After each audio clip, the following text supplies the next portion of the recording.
सुप्रिया श्रीनेत जी, मैं एक बार फिर आपके पास आऊंगा।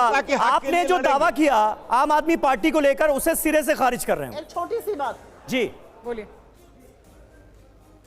मैं छोटी सी बात यहां पर कहना चाहती हूं। हरियाणा का चुनाव था।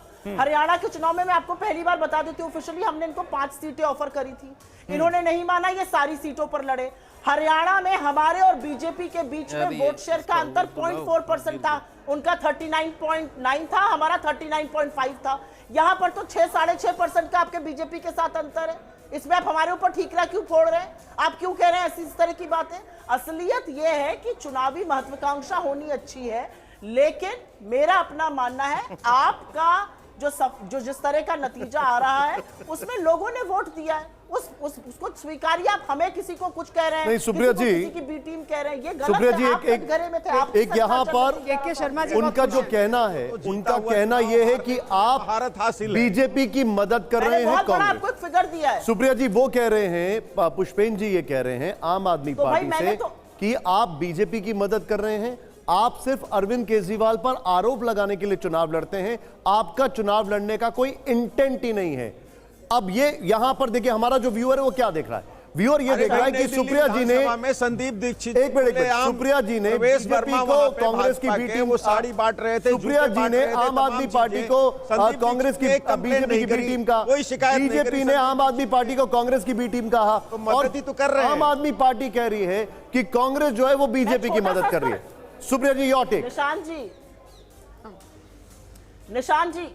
निशांत जी, मैंने आपको क्रमवार तरीके से फिगर्स के साथ असलियत बता दी है, और मैं आज पहली बार नेशनल टीवी पर यह बता देती हूं कि दीपेंद्र हुड्डा ने खुद राघव चड्ढा से बात कर 5 सीटें हरियाणा की ऑफर कर दी। उसके बाद भी ये सारी सीटों पर लड़े, और हमारे और बीजेपी के अंतिम वोट शेयर में अंतर 0.4% का था। तो इन्होंने बीजेपी की मदद क्यों करी? उत्तराखंड और गोवा में हमारे और बीजेपी के वोट शेयर का, हरियाणा में आप 5 सीटें आप कोई भीख दे रहे थे क्या? उस बात को नहीं, हम कोई भीख मांग रहे थे जो आप 5 सीटें दे रहे थे। आप बैठते, बात करते, बार्गेन करते, 5 पुष्पेन जी उनको बोलने दीजिए, मैं आपके पास वापस दे देंगे, आप जो कह देंगे। पुष्पेन जी उनको बोलने दीजिए, फिर आपके पास मैं जरूर आऊंगा, आपके पास जरूर आऊंगा। पुष्पेन जी उनको बोलने दीजिए। जी सुप्रिया जी, गो किसान जी मुझे भी तो बोलने दीजिए। बिल्कुल आपके पास आ रहा हूं, कमिंग टू यू सर। हाँ सर, आप तो ऐसे ही बहुत खुश दिखाई दे रहे हैं के शर्मा जी, मुस्कुरा रहे हैं लगातार आप।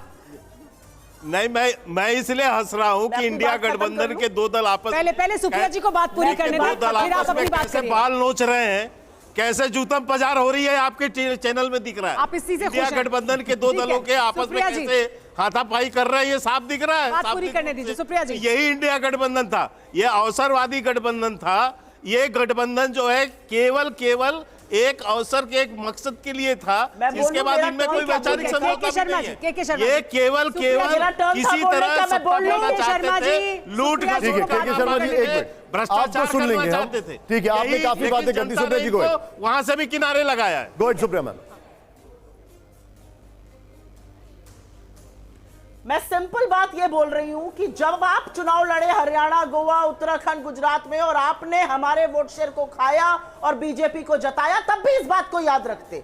हर पार्टी अपनी सियासी जमीन देखती है, हम सियासी असलियत देख के चुनाव लड़ रहे थे। और एक छोटी सी बात कहती हूं भारतीय जनता पार्टी से, नारायण राणे से लेकर हेमंत बिस्व शर्मा, प्रफुल्ल पटेल, अजीत पवार, सब भ्रष्ट थे। सबके पीछे ईडी, सीबीआई, इनकम टैक्स लगी थी, लेकिन आपकी वॉशिंग मशीन में आते ही पाक साफ दामन गलबैया करने लगे। तो यहां बैठकर आप ये मत बोलिए। पलटू राम कहते थे नीतीश कुमार को, आज चचा बनाकर धुआं निकल रहा है, तो यहां पर आकर ये बातें मत दिल जल रहा है, धुआं निकल रहा है, धुआं। ने भी चुनाव लड़ा, ये अलग बात है। यहाँ पर आके मत दिखाइए, यहाँ मत दिखाइए अपनी घबराहट। जब दूसरे का धुआं निकल रहा है, धुआं। थोड़ी सी उदारता दिखाइए, थोड़ी सी गरिमा दिखाइए, थोड़ी सी मर्यादा दिखाइए। खैनी खाकर मर्यादा गरिमा तो हम दिखाते हैं, गरिमा तो हम दिखाते हैं, लेकिन आप जैसे लोगों मर्यादा मत थूकिए।